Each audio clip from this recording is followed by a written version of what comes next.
Assalamualaikum warahmatullahi wabarakatuh. Ketemu lagi teman-temanku semua di channel kita Jalan Kopi Kita. Jalani hidup dengan komunikasi yang baik, pandangannya objektif, penuh manfaat kebaikan dan inspirasi kebaikan.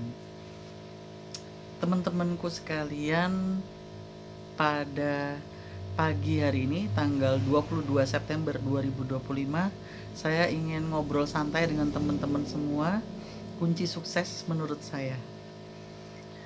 Jadi teman-temanku, kita itu ada dua skala prioritas karena kita adalah manusia, yaitu yang pertama adalah dunia.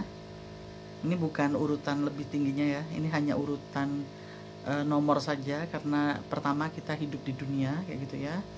Jadi bukan berarti nanti dunia itu lebih tinggi daripada yang kedua yaitu akhirat, bukan demikian, tapi ini hanya urutan saja. Karena pertama kita di dunia hidupnya, kemudian baru kita ke akhirat. Maka sukses menurut saya adalah sukses dunia dan akhirat. Kalau mau lebih detail lagi adalah sukses dunia, kubur dan akhirat.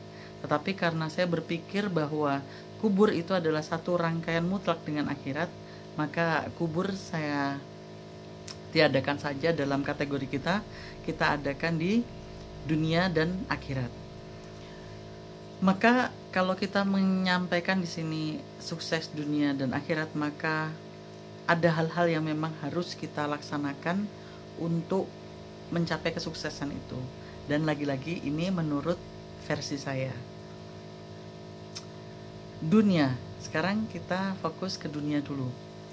Untuk sukses di dalam dunia, mungkin untuk teman-teman yang sekarang ini sedang di fase yang bingung, sudah bekerja yang sangat keras tetapi hasilnya gitu-gitu aja, sudah berusaha kesana kesini tapi kehidupan dirasa begitu-begitu saja, tidak ada perubahan dari tahun ke tahun dan lain sebagainya.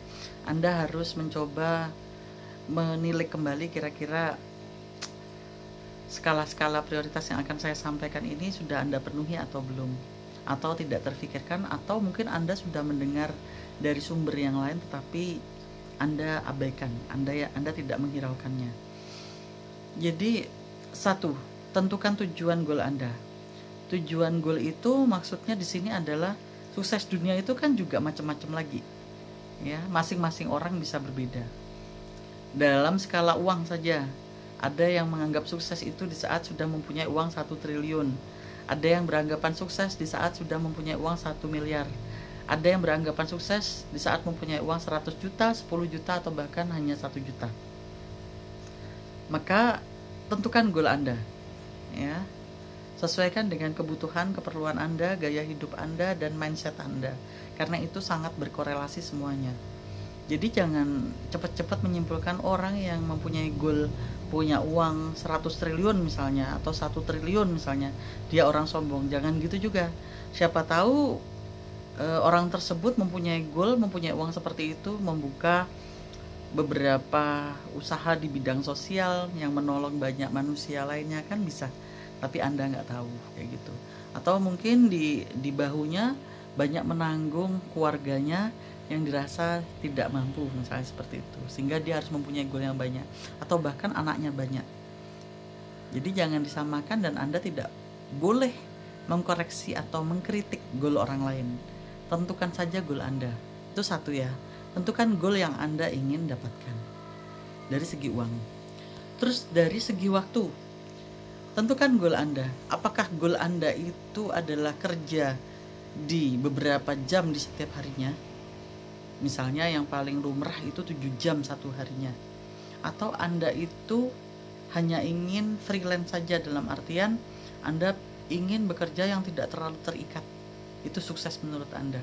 Atau bahkan sudah autopilot usaha atau bisnis Anda, sehingga tidak diperlukan Anda itu duduk di kantor Anda atau mengurus langsung. Anda sudah mempunyai orang-orang kepercayaan. Dua, tentukan goal Anda itu. Terus ketiga, apakah Anda sudah membuang memori-memori, buku-buku, goal-goal yang tidak penting di dalam tujuan hidup Anda, di dalam otak Anda? Maksudnya gimana? Maksudnya gini, kadang-kadang kita itu terjebak di fase atau zona yang dirasa aman, tetapi itu menyesatkan. Kenapa saya katakan demikian? Misalnya, ada orang yang bekerja di suatu perusahaan yang dia itu sebenarnya berpuluh-puluh tahun tidak ada kemajuan. Dari goal keuangan saja, dia hanya mendapatkan gaji, kemudian di tanggal 10 atau 15 dia sudah kehabisan gajinya, tidak mampu memenuhi kebutuhan yang diperlukan untuk dipenuhinya, bahkan sampai terjerat hutang misalnya kayak gitu. Dia sudah mengetahui itu, tetapi dia tidak berusaha, mungkin resign mencari pekerjaan di tempat lain, atau menambah, misalnya dia tidak ingin resign karena dirasa dulu perjuangannya untuk mendapatkan pekerjaan di perusahaan itu cukup sulit, dan dia sudah spend time waktu yang beberapa puluh tahun misalnya di perusahaan tersebut, tapi dia juga tidak berusaha mencari income tambahan dengan membuka usaha di luar misalnya. Kan bisa ya, jualan apa, misalnya jualan makanan, atau jualan pakaian, atau jualan apalah yang misalnya bisa digeluti, atau mungkin dia menjual jasa yang mungkin dia ada keterampilan di situ. Dia lebih memilih, padahal dengan kenyataan yang cukup memilukan itu, dia memilih untuk yang penting sudah ada pekerjaan, kemudian pulang dia diam, main HP sampai malam tiba, malam hilang, kemudian pagi lagi, waktu terus berjalan, tahun terus berjalan, kemudian dia melihat orang sukses, dan kemudian dia melihat teman yang lain sukses, dia hanya bisa bilang nasibnya berbeda, takdirnya berbeda, padahal dia juga tidak ada ikhtiar di situ.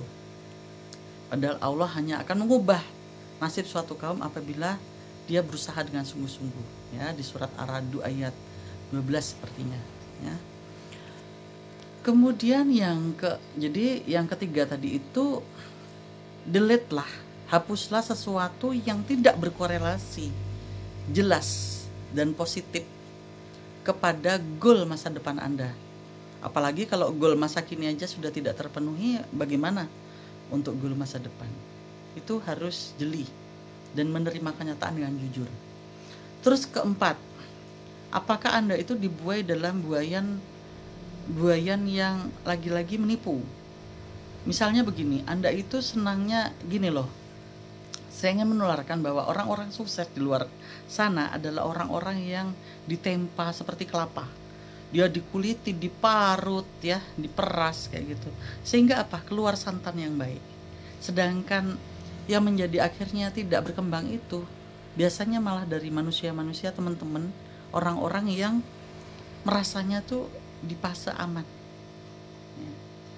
Ini untuk yang mukmin dan Islam. Islam itu tidak mengharamkan orang menjadi kaya, ya. Justru kalau Anda itu bisa kaya, kemudian Anda itu bisa bermanfaat baik, menolong banyak orang, sedekahnya baik, dari sumber yang halal, itu luar biasa, ya. Walaupun nanti ada korelasi di hisapnya itu juga cukup menyulitkan, ya, karena hisapnya akan lebih panjang daripada yang mungkin tidak dititipkan dengan kekayaan. Ingat, saya lagi konteksnya membicarakan dunia, jadi jangan nanti diambil sisi negatifnya uang aja, bukan, saya lagi konteksnya dunia, ya.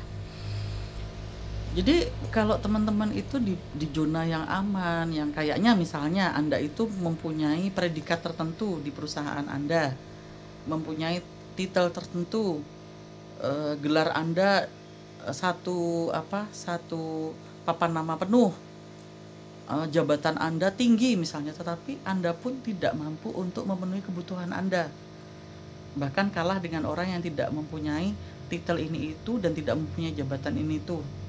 Anda harus berpikir ulang, ya. Tapi tentukan goal Anda. Kalau memang goal Anda yang penting punya jabatan, yang penting punya titel yang panjang di papan nama, ya sudah, itu goal Anda. Silahkan. Kan ada juga tuh tipikal manusia yang uangnya tidak cukup, tetapi dia punya jabatan yang dirasa tinggi, punya titel yang kayaknya wah gitu, ya. Dia sudah cukup dengan itu, gitu.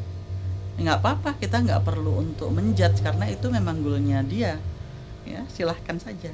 Tapi orang itu harus bertanggung jawab dengan goalnya. Jangan nanti setelah purna, setelah pensiun menyesal, dulu aku kemana aja ya, ternyata yang lain berusaha, aku tidak, ternyata aku terjebak di sesuatu yang membuat aku di fase, di zona yang aku akhirnya tidak berusaha, seperti itu, ya teman-teman. Abaikan suara air karena saya lagi godok air. Terus yang teman-teman, yang kedua, ya, akhirat. Di kategori yang kedua itu akhirat. Apakah semua yang aktivitas yang Anda lakukan hari ini itu memudahkan untuk Anda itu beribadah kepada Allah sehingga menambah amalan? Itu yang satu. Jadi kalau misalnya Anda bekerja tetapi Anda itu sulit sekali untuk beribadah, tempat Anda bekerja membuat Anda sulit untuk sholat, ini untuk yang mukmin ya, sholatnya jadi terlambat terus, bahkan tidak sholat karena alasan pekerjaan. Jangankan yang sunnah, yang wajib ditinggalkan. Terus tempat kerja Anda memungkinkan Anda untuk berbuat maksiat, misalnya untuk nauzubillah mindzalik, misalnya kemungkinan untuk ghibah, riba dan lain sebagainya itu dimudahkan. Anda harus berpikir ulang kalau goal Anda akhirat, karena Anda sebenarnya tahu sudah arti yang ada di dalam Al-Quran ya. Ini bukan sok suci, tapi memang harus suci kita, karena kita akan kembali meninggal. Mau tidak mau, suka tidak suka, itu pasti akan terjadi. Kita tidak bisa mengundurkan barang satu detik. Terus kemudian yang selanjutnya, apakah kira-kira apapun yang Anda lakukan dari amalan itu diterima oleh Allah Subhanahu wa taala? Itu Anda juga harus mengkaji ulang ya, niatan Anda selama ini. Semua orang bisa kita tipu dengan wajah kita yang baik, lembut, pakaian kita yang mungkin islami, kerudung kita yang panjang, jubah kita yang panjang gitu ya, kata-kata kita yang berisi ini itu. Tetapi sebenarnya kalbu kita mengetahui kita ini hanya mencari pencitraan atau penilaian manusia, atau memang kita ini mencari ridho dan cinta Allah Subhanahu wa taala. Karena ternyata hanya Allah loh yang tahu niatan hamba-hambanya. Tapi jangan lantas terus uzon terus ya, berburuk sangka dengan orang yang tampilannya agamis. Jangan, mereka jauh lebih baik daripada yang tampilannya tidak agamis gitu ya. Kalau toh mereka ada masih kejeglongnya, masih ada kurangnya, ya ini intinya vlog ini. Semoga mereka insaf, semoga bisa lebih baik, kan seperti itu. Semoga siapapun yang sebenarnya merasa tidak sesuai antara kostumnya, pembicaraannya, ya kulitnya dengan isi hatinya, dengan melihat vlog saya ini bisa insaf. Karena Anda itu sedang berurusan dengan Allah, bukan makhluk. Nanti yang menghisap Anda itu Allah, bukan makhluk. Saya bilang sukses akhirat loh ya, selamat di akhirat. Berarti sukses itu di akhirat goalnya surga. Surga itu nggak bisa ditawar-tawar, nggak bisa direkomendasikan oleh siapa ya, dikolusikan dengan siapa atau ditolong siapa, kecuali ditolong dengan teman-teman Anda yang solih atau solihah. Karena berteman atau bersahabat dengan teman yang solih atau solihah bisa menolong Anda untuk ke surga. Begitu. Terus kemudian untuk sukses di akhirat, kita itu harus selalu setiap harinya melakukan taubatan nasuha. Jangan pernah menjadi orang yang merasa dirinya sudah aman dan pasti masuk ke surga, aman dari neraka dan pasti masuk ke surga. Karena Allah sangat membenci manusia yang bersifat sombong, melampaui batas, dan merasa dirinya sudah lebih baik dari orang lain.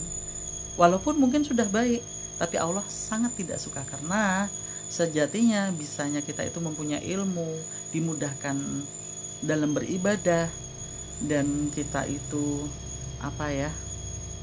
mempunyai nikmat iman, nikmat Islam itu hanya karena pemberian dari Allah dan rahmat Allah. Mungkin itu teman-temanku semuanya.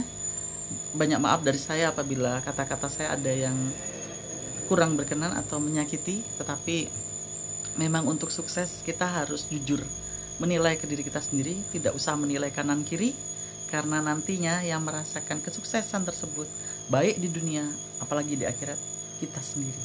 Oke? Assalamualaikum warahmatullahi wabarakatuh.